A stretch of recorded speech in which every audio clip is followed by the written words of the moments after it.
Okay, we're back for the video that everyone is here to see.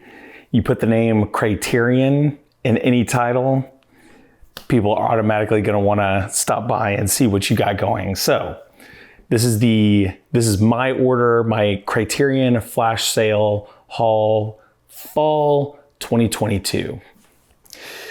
We're going to start off with something that is one of my most anticipated releases for this year, and also the only one that I have a little bit of a complaint with, but not too big of a deal.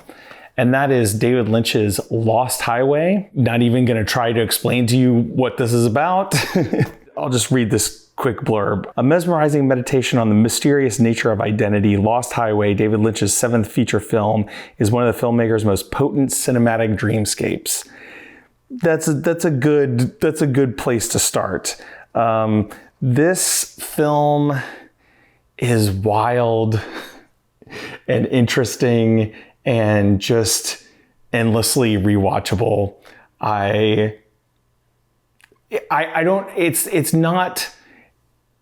It's probably not in my top 5 of his films, but it's up there. I do really like it, and I'm looking forward to watching it again. I actually have the Kino Blu-ray that came out like a couple of years ago, but you know, this is 4K. I'm trying to get the best versions that are available of like my favorite filmmakers' works. So I figured I'd go ahead and, you know, drop a little coin on this one. And the one complaint that I will have during this entire video is just the fact that like there's not really anything new on this. There's basically one new special feature. It's the reading by Lynch and critic Christine McKenna of excerpts from their 2018 book Room to Dream. Other than that, pretty much everything else is like older archival stuff. You got Pretty as a Picture, The Art of David Lynch, which was made in 1997. So that's been around for a long time. Archival interviews with Lynch and Patricia Arquette, Bill Pullman, and Robert Loggia. That's kind of it in the way of special features. And I just kind of like, I just wish there was more. That's all. Because the thing about it is like, this is almost definitely going to be the last physical media release of this film. You know, I'm in the camp that like 4K is probably going to be the last physical media, you know, kind of thing that we get. You know, so this is probably going to be it. And I'm glad that Criterion got it. I'm glad that it came out on their label. I'm glad that they're putting out David Lynch stuff. But kind of just wish that there was maybe like a new interview with Lynch or like some new interviews with the cast, or, you know, just something, you know, a little bit more new. You know, I know that there's not going to be a commentary because Lynch doesn't do commentaries. So, you know, just something a little bit more than like, you know, a reading from the book. But super excited for this. It's of course in the digipack because all of Lynch's films have come in digipacks.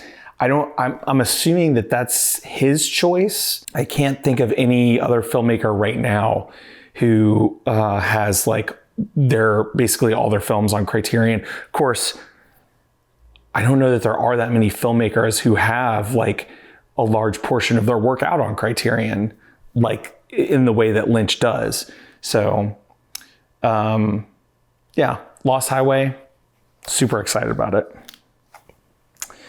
The next one up is, so I should have said this actually at the beginning. What I'm going to do is I'm going to start with the things that I have seen recently. I'm going to go into things that I haven't seen. And then I'm going to go into some things that I have seen, but I haven't seen in a really long time. So what I usually try and do with these sales is I usually try and buy a little bit of stuff that I have seen and a little bit of stuff that I haven't seen. And that way, like, cause you know, to be honest with you, it's like if you buy all stuff that you've already seen, there's a tendency to just put that stuff on the shelf and then say, well, I'll get to that in like I'll rewatch some of that in like a year or two, you know. And maybe you do and maybe you don't. And then you kind of feel like, well, what did I really get out of that? So I find that if you mix it up a little bit with things that you have seen and haven't seen, that really helps to sort of like just make you more active, you know, in what you're purchasing, you know, because there's automatically a few things that you're getting from that sale that you're like, okay, I need to watch this. And you put that in your stack of things to watch. And then you get the others that just kind of go up on the shelf and you're like, I'll get to those, you know, I've seen them, I'll get back to them.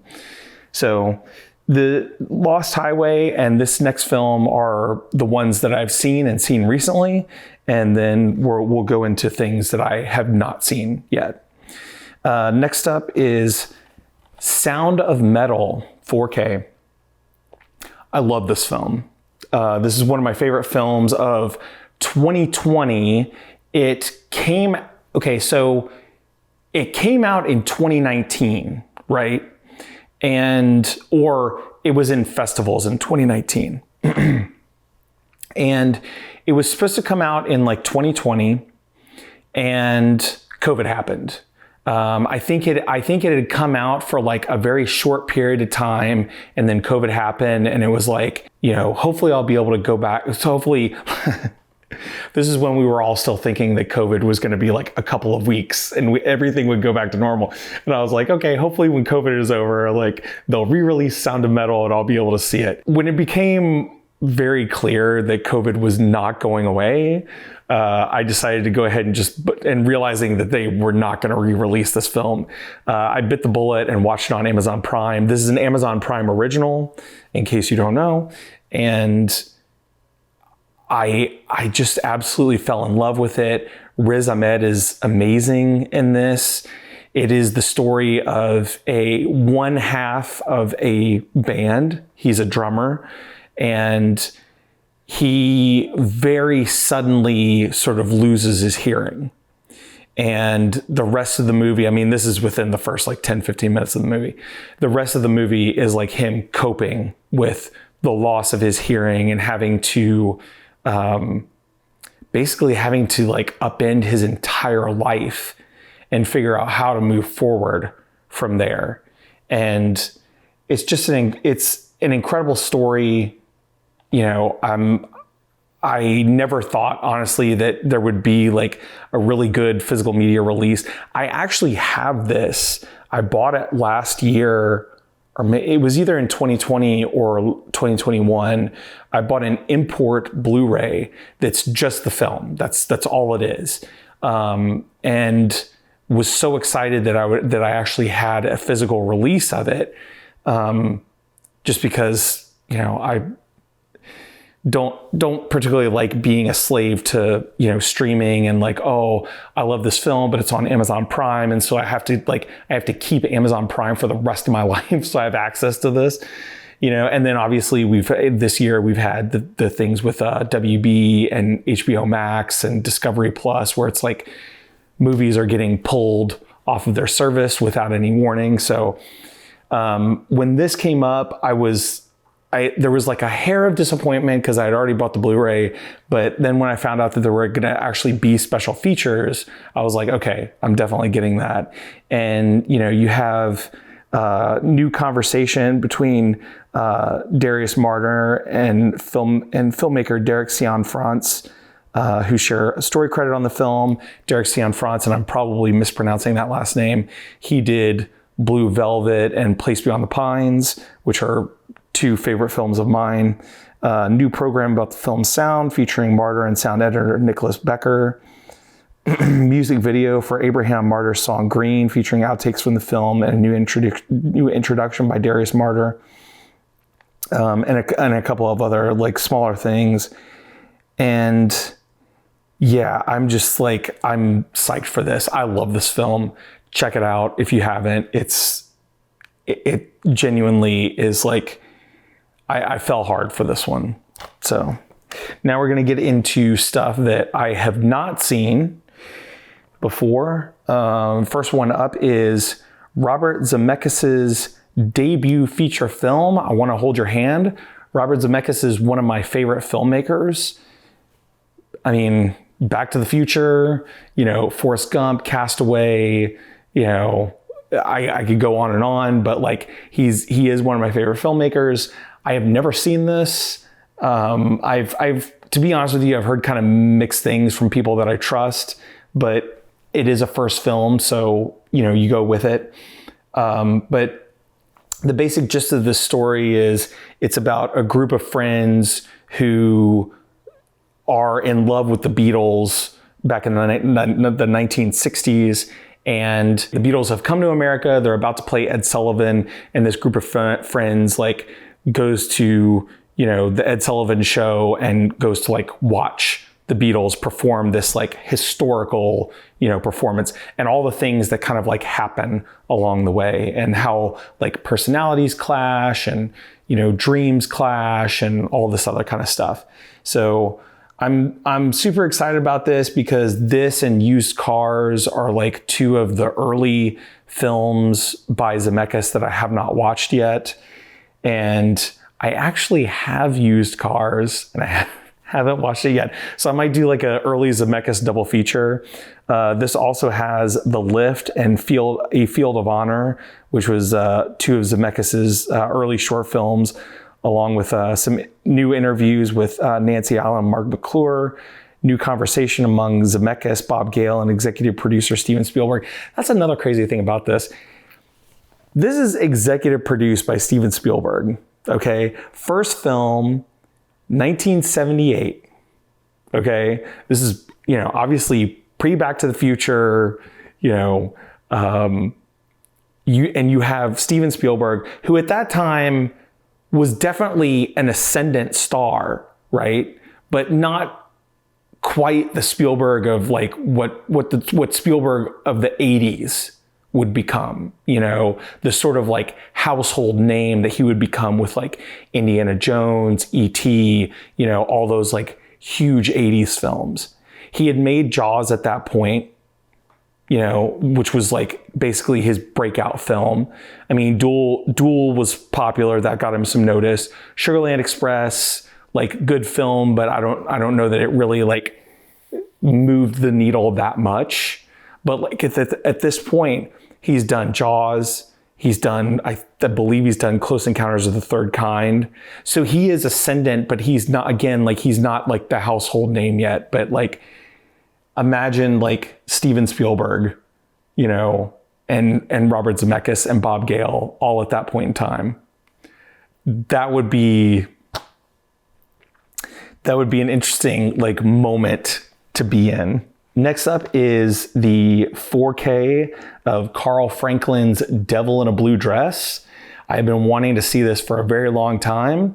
Been interested in getting into Carl Franklin, and I actually almost watched this a while back, came really close. I think it was on some streaming service, like maybe either Prime or, HBO Max or something. And I was this close to watching it. And then Criterion announced that they were doing a 4K. And I was like, okay, I'll wait. But this just came out. Denzel Washington in one of like his most well-known roles. And it's basically like a color neo-noir adaptation of the hard-boiled novel by Walter Mosley. Denzel Washington has charisma to burn as the jobless ex-GI Easy Rollins, who sees a chance to make some quick cash when he's recruited to find the missing lover of a wealthy mayoral candidate in late 1940s Los Angeles. So I love neo-noir films, especially period neo-noir. So super excited about that. You have audio commentary by Carl Franklin, which would be very interesting. New conversation between Franklin and Don Cheadle, and a bunch of other stuff. But one of the interesting things to me is like, this movie is basically what created Don Cheadle's career. Like this performance is what broke him out in Hollywood. And the screen test for this was apparently so good that they actually included it on the special features for it. So I'm excited to see that, and just to see this film in general. It's been on my list for a long time. Next up is another Denzel Washington film, and that is Mississippi Masala. This is a Mirror film from 1991. Denzel Washington, and please don't hate me because I'm probably gonna screw up this name, but Sarita Chaudhry play like 20 somethings in, I think it's Louisiana. No. Well, it's Mississippi because it's called Mississippi Masala. I'm an idiot. So they play like 20 somethings in Mississippi who kind of meet up with each other, and they've got a lot of different things going on in their lives with their families and whatever, and they fall in love. And it's sort of an exploration of like love up against like some of the more bad things in life, tackling thorny issues of racism, colorism, culture clash, and displacement with big-hearted humor and keen insight. Mirror serves up a sweet, sexy, and deeply satisfying celebration of love's power. So it's a love story with Denzel. I've heard that he's amazing in this, and looking forward to it because I've always heard that this is a really like romantic movie. So. Next up is the last one of the films that I have not seen at all, and then we're going to move into the films that I've seen, but saw them like a long time ago and probably don't really remember that much about them other than me liking them. That is Love Jones by Theodore Witcher. I have heard of this film for like years and years and years, never got around to seeing it. And the thing that really sold me on it is the opening of this description.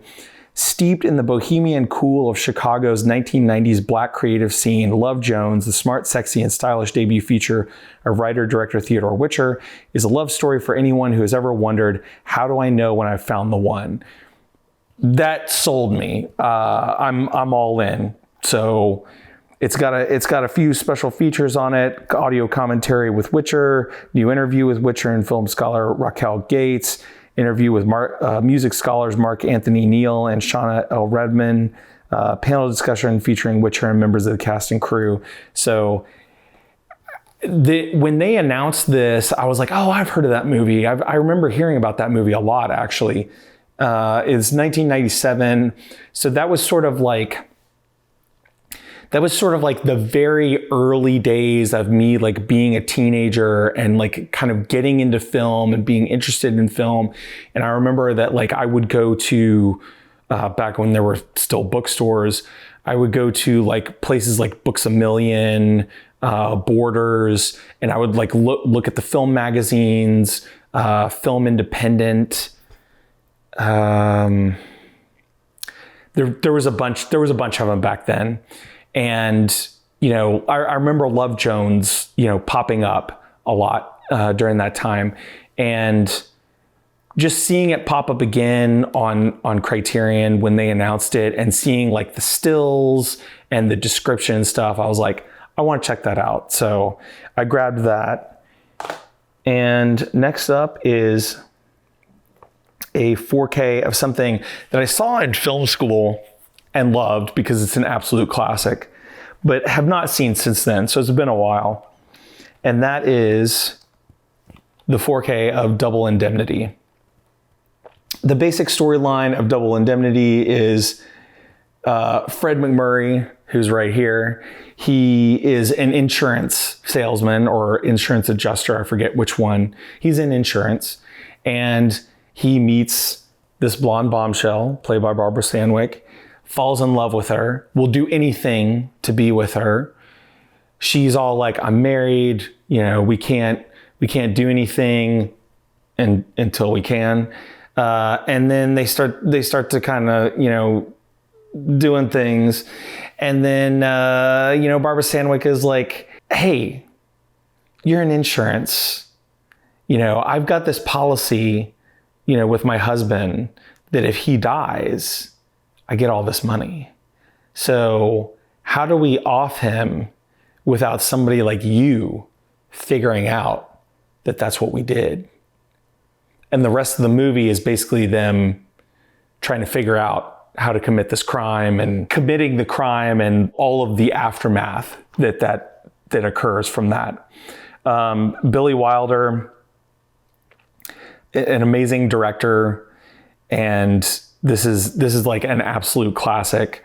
I'm super excited to revisit this. I haven't seen it in a very long time. And this is just one I feel like I can honestly say, without having seen it in a long time, that this is still like an absolute one of the highest recommendations from me. You know, is if you want to get into film noir, Double Indemnity, you can't go wrong. The next one is Martin Scorsese's Raging Bull. Like Double Indemnity, I think the last time that I saw this was in film school.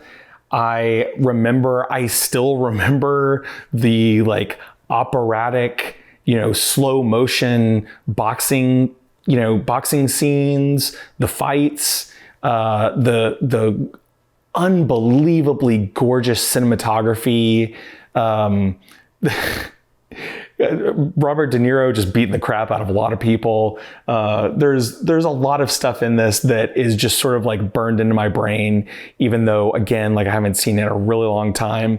And this is one that I have been really looking forward to actually being able to put onto a 4K TV and see. I've heard that the detail in the transfer is just gorgeous, and I cannot wait for that. There's a ton of special features on here. I'm not going to go through all of them, but the other thing that's really cool about this is you get a book.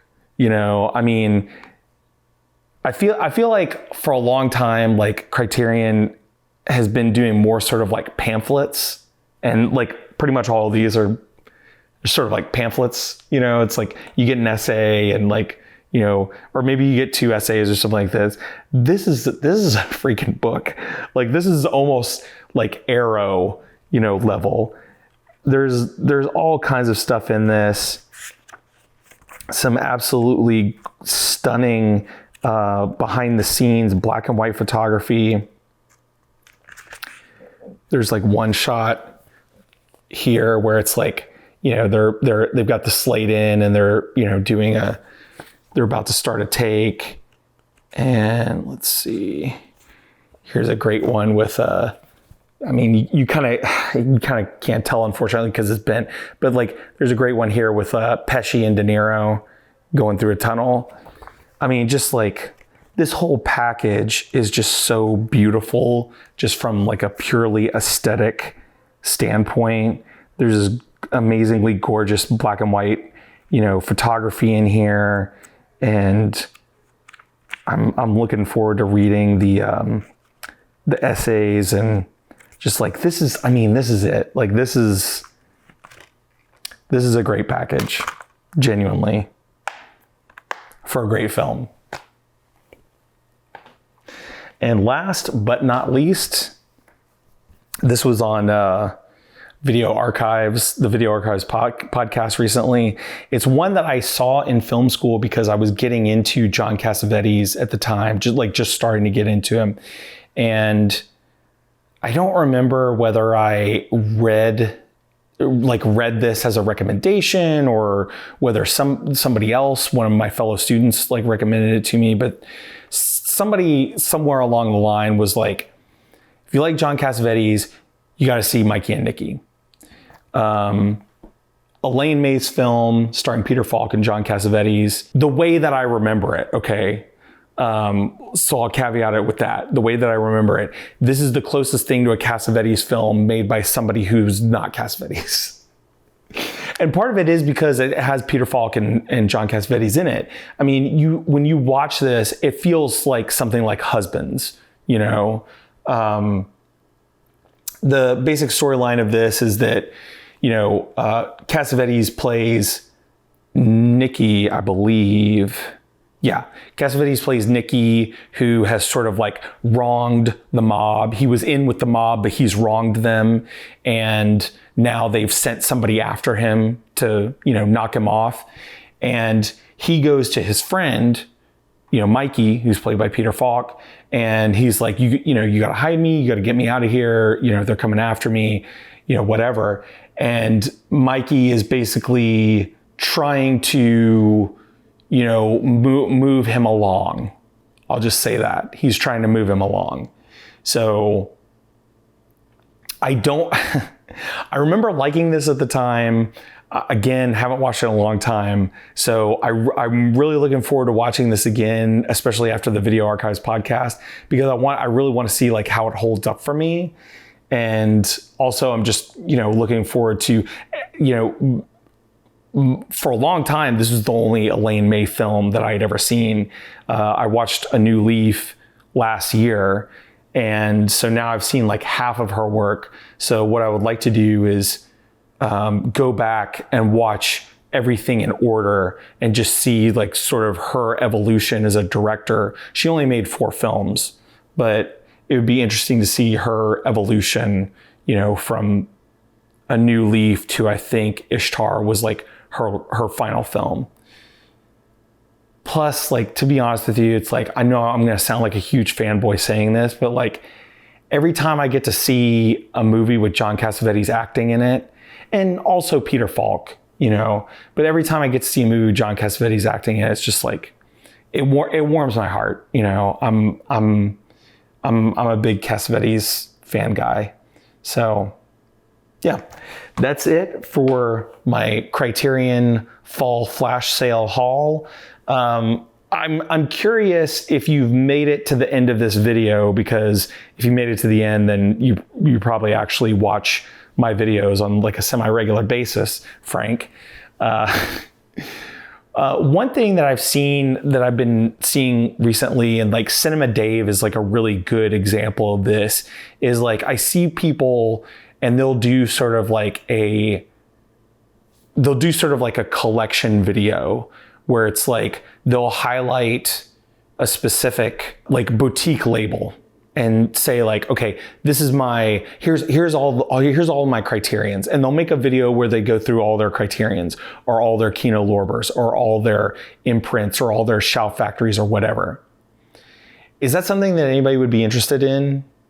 It would not be something where I would like, be talking about every single one, like, spend 5 minutes on every single title. It would literally just be like, I have this, I have this, I have this. Is that something that you're interested in? If so, you can say so in the comments. And if not, like, you can say so in the comments. You can be like, no thanks. And that'll help me kind of, judge the interest in it.